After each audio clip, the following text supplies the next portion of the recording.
말씀이기 때문에 제가 5차례나 이 본문을 가지고 설교를 하고 있습니다.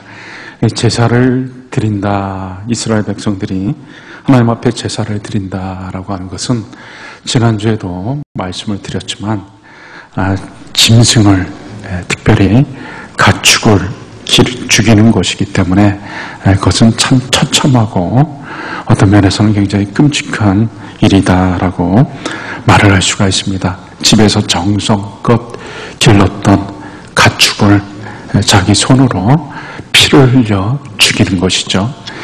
우리가 애완견이다, 또 애완동물, 반려동물이다라는 얘기를 하죠. 그 정도까지는 아니더라도 자기가 정성껏 길렀던 가축을 자기 손으로 피를 흘려 죽이는 일은 결코 마음이 편한 일은 아닐 것입니다. 레위기의 그 제사에 나와 있는 짐승을 죽이는 도축은 피를 흘려야 되기 때문에 가축이 고통을 느끼면서 죽을 수밖에 없는 것이죠. 그리고 제사를 드리는 사람, 가축을 죽이는 사람도 굉장히 힘들고 어려운, 죽이면서 또 각을 떼야 되고 그런 가운데서 온몸에 피를 묻혀야 되고 오랜 시간에 걸쳐서 제사가 이루어지기 때문에 그것은 참 힘들고 어려운 일이다라고 말할 수가 있습니다. 그럼 우리가 생각을 하게 되죠. 왜 하나님께서 이렇게 힘들고 어려운, 처참하고 또 끔찍해 보이기까지 하는 제사를 이스라엘 백성에게 드리게 했을까? 그리고 9절에 보니까 하나님께서 그 제사를 기뻐하시는 여호와께 향기로운 냄새니라라는 말이 나오죠. 이 하나님 앞에 이런 제사를 드리는 것이 하나님한테는 향기로운 것이다라고 말을 하고 있죠. 우리가 생각할 때 하나님께서는 이런 제사를, 이런 끔찍하고 처참한 제사를 기뻐하시는 거 보니까 하나님은 참 특이한 분이시다. 요즘 말로 하면은 좀 엽기적인 분이 아니신가, 이렇게 생각할 수도 있죠.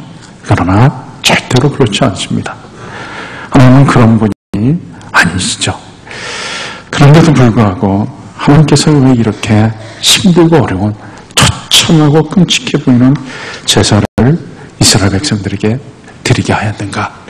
그 이유가 답이 4절에 나와 있죠.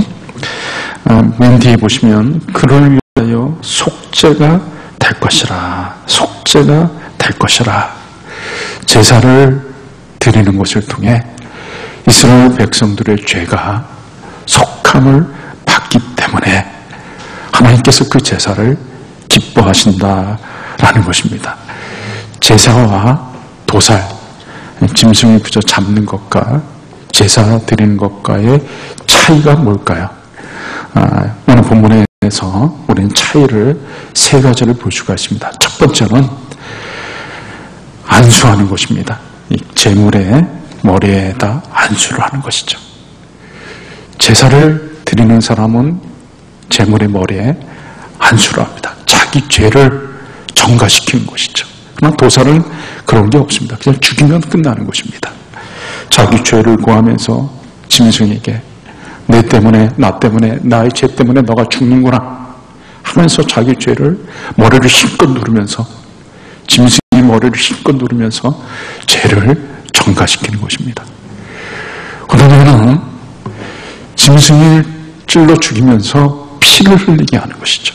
피를 모아다가 하나님의 회막문 앞에 있는 제단에다가 뿌립니다. 도살은 그런 게 없습니다.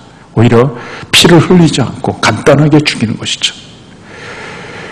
그래서 피를 흘리는 과정이 있고, 그리고 3번째로는 각을 뜬 다음에 그 모든 고기를 하나님 앞에 태워서 바칩니다. 도살은 고기를 얻는 것이 목적이기 때문에 불로 태울 이유가 없죠.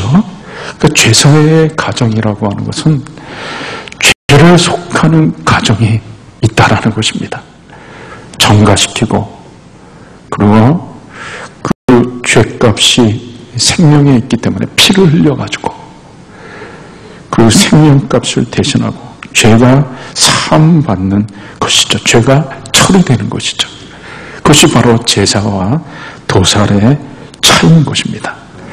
그리고 그렇게 됐을 때 하나님 앞에 그 고기를 다 태워버릴 때 하나님은 죄가 사해진 상태에서 이제 그 올라오는 냄새를 너무나 기쁘게 맡아 주시는 것입니다.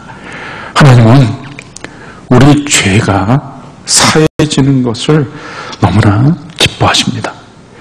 그래서 예수님을 이 땅에 보내신 것도 우리 죄를 사주시기 위해 예수님을 보내주신 것이죠. 마가복음 10장 45절 말씀에는 이제 온 것은 섬김을 받으려 한 것이 아니라 예수님이 이 땅에 오신 것은 하나님으로서 섬김을 받으려 한 것이 아니라 오히려 섬기려 하고 자기 목숨을 많은 사람의 대속물로 속죄하는 제물로 드리기 위해서 주려고 이 땅에 오셨다라고 말씀하십니다.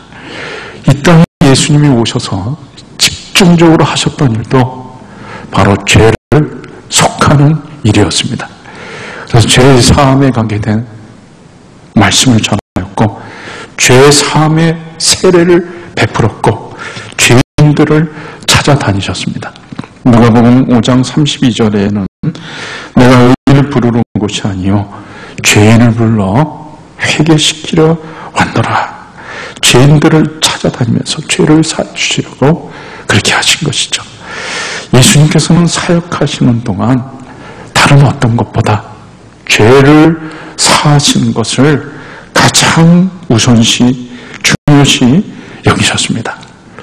하루는 사람들이 한 중풍병자를 데리고 왔습니다.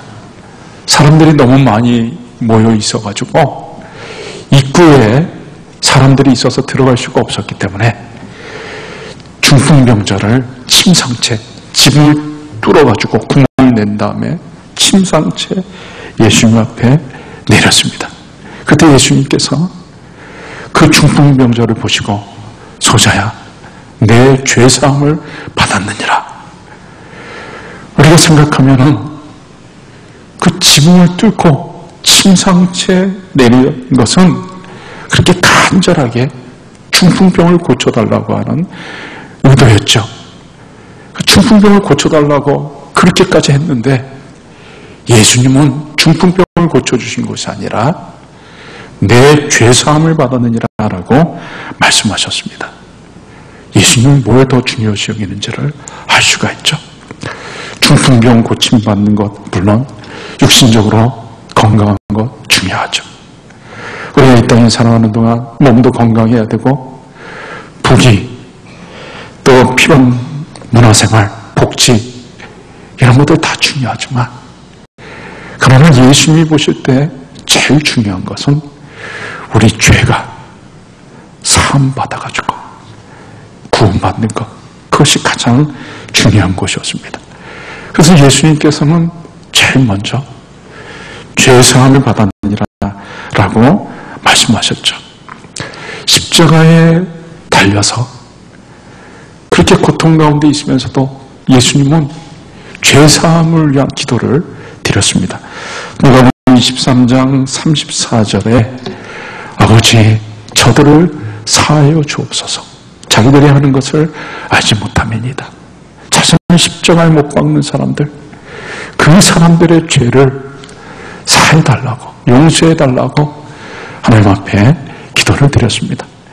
예수님이 죽으시면서 십자가에 달리시면서도 그렇게 죄사함을 위해 기도하셨다라는 것입니다. 자신을 십자가에 못 박는 자들을 위해 기도하셨습니다. 그리고 죽기 바로 전에 옆에 있었던 그 흉악한 강도를 구원하시면서 그의 죄를 사해 주시면서 그를 또 낙원으로 하나님 나라로 이끌어 주셨죠. 하나님께서는 우리 죄가 사함받는 것을 너무나 기뻐하시고 그것을 원하시기 때문에 그런 일이라면 어떤 희생도 마다하지 아니하십니다. 그래서 집에서 정성껏 길렀던 가축까지 바치라고 하면서, 그리고 가장 사랑하는 아들 예수님도 아끼지 아니하시고 우리 죄를 속하기 위해서 우리에게 보내셨고, 우리 제사함을 위해 예수님의 그 보혈을 흘리셔야 되십니다. 최후의 만찬 속상에서 잔을 주시며 마태복음 26장 28절 말씀에 이것은 죄사함을 얻게 하려고 많은 사람을 위하여 흘리는 바 나의 피 곧 언약의 피니라. 예수님이 자기의 피를 흘려가지고 우리의 죄를 사해 주셨습니다. 하나님은 우리 죄를 사해 주는 것을 너무나 원하셨기 때문에 가장 사랑하는 아들 예수님까지 죽게 하시면서까지 그렇게 그런 일을 하셨습니다. 우리 죄 사함 받는 일이라면 하나님은 어떤 것도 감내하셨습니다. 어떤 슬픔도 감내하신 것이죠. 예수님이 그렇게 슬퍼하시는데도, 예수님이 그렇게 괴로워하시는데도, 예수님이 십자가에서 피를 흘리시는데도 하나님은 그것을 다 감내하셨던 것입니다. 자, 그러면 왜 하나님께서 이렇게까지 우리에게 죄사함을 주시려고, 죄사함을 얻게 하려고 하시는가? 하나님이 우리가 죄사함 받는 것을 이렇게 기뻐하시는 이유는 무엇인가? 라는 것이죠. 그것은 하나님께서 가장 소중한 영혼들을 다시 찾는 일이기 때문에 그렇습니다. 여러분, 하나님에게 가장 소중한 것이 어떤 것일까요? 그것은 창세기 1장에 보면 잘 나타나 있죠. 하나님이 사람을 지으실 때는 특별히 하나님을 닮은 존재로 하나님의 형상을 따라 지으셨습니다. 그리고 온갖 것들을 다 누리게 최적의 조건들을 마련해 놓으시고, 그리고 축복하셨습니다. 생육하고 번성하여 땅에 충만하라. 땅을 정복하라. 하나님 보실 때 이 세상에서 가장 소중한 존재는 자신을 닮은, 자신의 형상을 따라 지은 사람들입니다. 그런데 죄가 바로 하나님이 그토록 소중하게 여기시는 영혼들을 다 빼앗아갔죠. 죄는 하나님을 정면으로 거스르는 것입니다. 하나님 향해 대항하는 것이죠. 그래서 반드시 대가를 치르게 됩니다. 반드시 죽으리라. 하나님은 묵까지 아니하시고 죄에 대해서 처벌을 하셨습니다. 죽는 것이죠. 상징적인 죽음, 육체적으로 죽고 영적으로 죽음, 하나님과 분리되어지는 그런 처벌을 받게 된 것입니다. 우리가 잘 아는 대로 누가복음 15장에 나오는 그 탕자의 이야기를 여러분 잘 아시죠? 이 둘째 아들이 아버지가 살아계신데도 불구하고 재산을 정리해달라고 그래가지고 자기 재산을 챙겨가지고 먼 나라로 떠나갔습니다. 그리고 그곳에서 허랑방탕하면서 지냈습니다. 재산을 다 탕진했습니다. 그리고 그 나라에 흉년이 크게 들어가지고 궁핍해졌습니다. 돼지를 치는 곳에 품꾼으로 들어가가지고 그곳에서 지내다가 나중에는 돼지가 먹는 쥐염 열매조차도 먹을 수 없는 형편이 되었습니다. 굶어 죽게 될 판이 된 거죠. 아사 직전까지 갔을 때 비로소 이 아들이 아버지를 생각했습니다. 우리 아버지 집에는 품꾼들도 많고 얼마나 풍족한가. 내가 그곳에 있었을 때는 정말 좋았는데, 그리고 아버지를 생각하면서 이제 내가 집으로 돌아가야 되겠다. 그렇지만 내가 아버지께 이렇게 큰 죄를 저질렀으니까 이제는 내가 아들 자격이 없으니까 나를 제발 품꾼의 하나로 써달라고 그렇게 부탁을 해야 되겠다. 누가복음 15장 18절 19절에 그 내용이 나옵니다. 내가 일어나 아버지께로 가서 이르기를 아버지 내가 하늘과 아버지께 죄를 지었사오니 지금부터는 아버지의 아들이라 일컬음을 감당하지 못하겠나이다. 나를 품꾼의 하나로 보소서. 자기가 지은 죄가 있기 때문에 아버지에게 더 이상 아들이 아니라 이제 품꾼 중에 하나로 자기를 써달라고 그렇게 요청을 하려고 지금 가고 있는 것입니다. 죄는 아들을 품꾼으로 만들어버린 것입니다. 죄는 하나님의 정면으로 거스려서 하나님으로부터 떠나게 되는 것이죠. 죄는 하나님께서부터 소중한 영혼들을 빼앗아 가는 것입니다. 그래서 죄는 하나님의 원수가 되는 것이죠. 그래서 하나님이 너무나 사랑하시는 소중한 영혼들을 다시 찾기 위해서는 죄의 문제를 해결해야 된 것입니다. 죄에 사로잡혀 있는 영혼들을 이제 하나님께서 다시 하나님의 사랑하는 영혼으로 잃어버렸던 영혼들을 다시 찾기 위해서 죄를 사하셔야지만이 그렇게 되는 것이죠. 그래서 그 잃어버린 아들 탕자가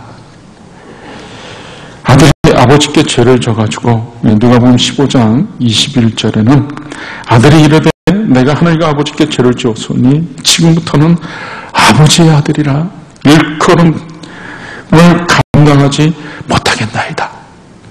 아버지의 아들이라 일컬음을 감당하지 못하겠나이다.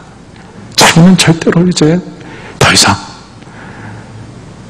아들의 자격이 없다는 것이죠. 아들이 될 수 없다. 죄 때문에 아들이 이제 될 수가 없다. 그런데 아버지가 이 아들을 용서합니다. 누가복음 15장 20절에 보니까 아직도 거리가 먼데 아버지가 그를 보고 측은히 여겨 달려가 목을 안고 입을 맞추니 아버지가 아들을 불쌍히 여기고 아들을 용서했습니다. 그렇게 되니까 다시 그 아들이 아들의 지위를 찾게 된 것입니다. 누가복음 15장 22절에 아버지는 종들에게 이르되 제일 좋은 옷을 내보다가 입히고 손에 가락지를 끼고 발에 신을 신기라. 15장 24절에는 이 내 아들은 죽었다가 다시 살아나시며 내가 잃었다가 다시 얻었노라. 잃어버렸던 아들을 아버지가 다시 찾았습니다.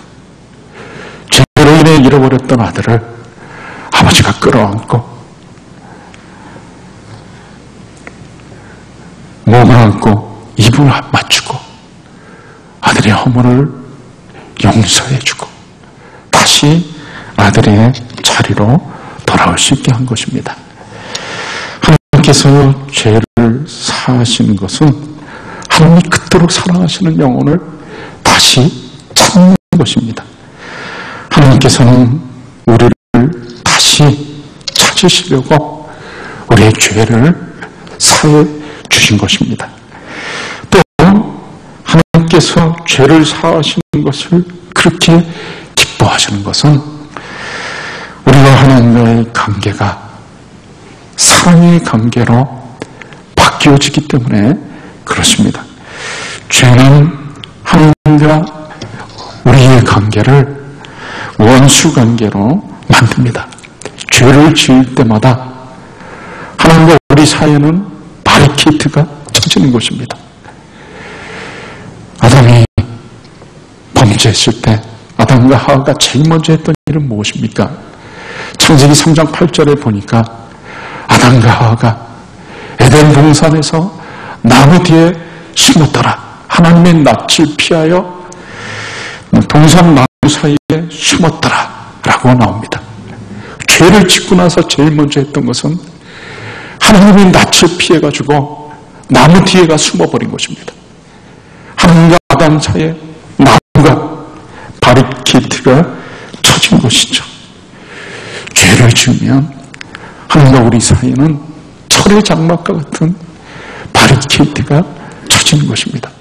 2차 세계대전쟁 이후에 소련을 비롯한 소련 진영에 속했던 국가들이 서방 국가들과 철의 장막이라고 하는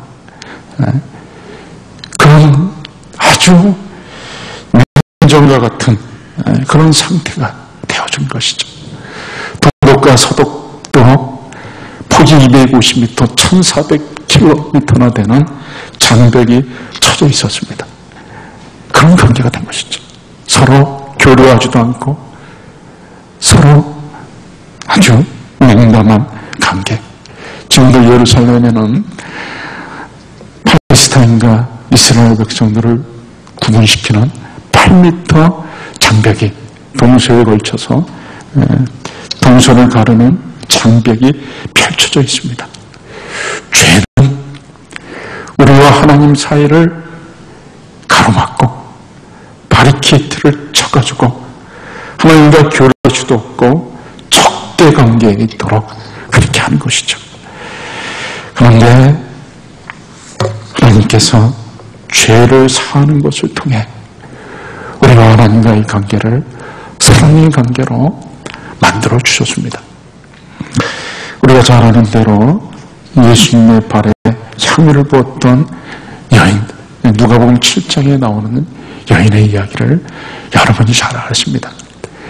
바리새인 시몬이 예수님을 초청해가지고 예수님께 식사를 대접하려고 했습니다.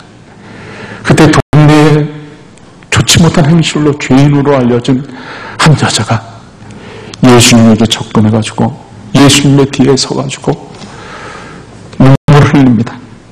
그 눈물이 떨어져서 예수님의 발을 적십니다. 그때 이 여인이 자기 머리털을 풀어가지고 예수님의 발을 닦고 그 예수님의 발에 입을 맞추고 그 다음에 자기가 가진 향을 예수님의 발에 뿌렸습니다.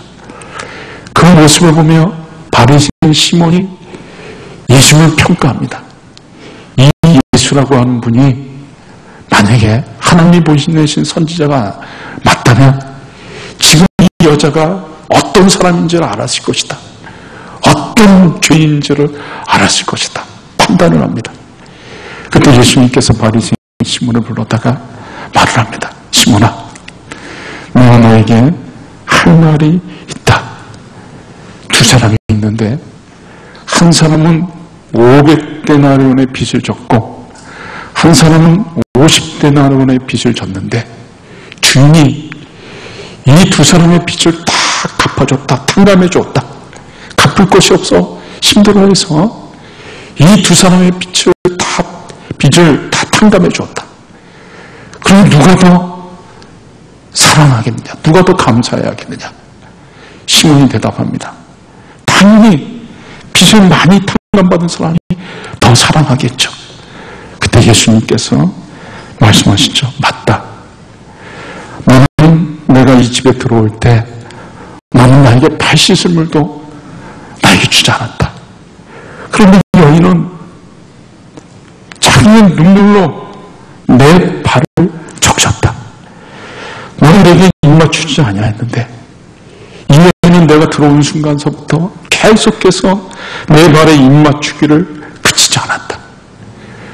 너는 감람유도 붓지 않았는데 이 여인은 향유로 내 발에 부었느니라. 그래서 예수님이 아주 중요한 말씀을 하셨습니다. 누가복음 7장 47절 말씀에 내가 네게 말하노니 그의 많은 죄가 사하여졌도다. 이는 그의 사랑함이 많으니라. 사함을 받은 일이 적은 자는 적게 사랑하느니라. 이 여자가 나를 이렇게 사랑하는 것은 많은 죄를 사함받은 것이 많기 때문이다. 사함받은 것이 적은 사람은 적게 사랑한다. 죄를 사함받으면 우리와 하나님과의 관계가 사랑의 관계로 바뀐 것입니다. 저는 내가 하나님의 은혜로 죄 사함받았다고 하는 그런 마음이시면 내 진정을 다해 하나님을 사랑하게 된다는 것이죠.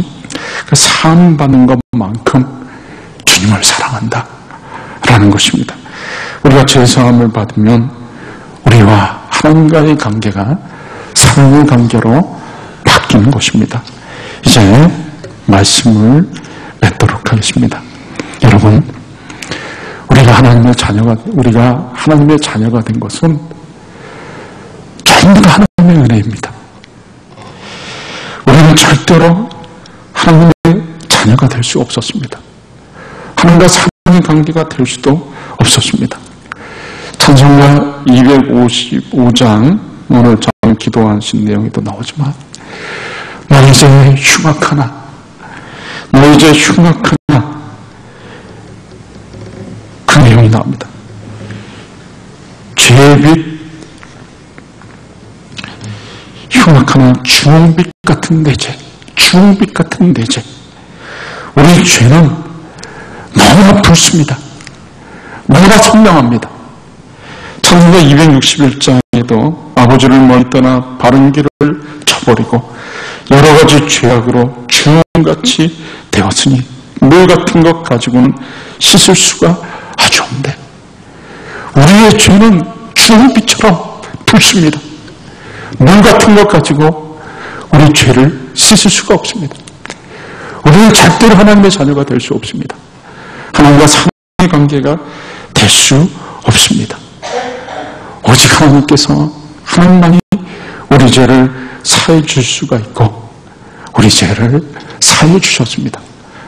왜요? 하나님 우리 죄를 사해 주시는 것을 너무 기뻐하셨기 때문에 어떤 희생도 마다하지 아니하신 것, 가장 사랑하는 아들 예수님까지 우리에게 아끼지 아니하시고 내어주셨기 때문에 우리가 하나님의 자녀가 된 것입니다. 하나님과 사랑을 나누는 그런 관계가 된 것입니다.